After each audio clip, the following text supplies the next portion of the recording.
few years ago, something monumental happened. Computers stopped getting faster.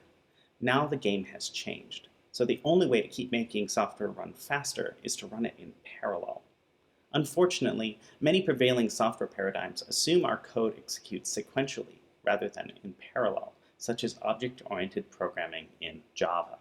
One of the key principles in object-oriented programming is encapsulation, hiding your state behind getters and setters so it doesn't leak complexity into the rest of your program.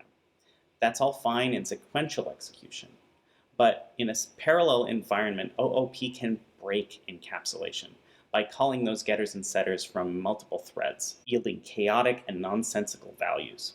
Akka solves these concerns for you and simplifies the process of maximizing parallelism in your hardware. In this course, you will master the techniques of using Akka to take advantage of all the cores on a single machine and ensure your software is future-proof and prepared to run in a modern cloud environment.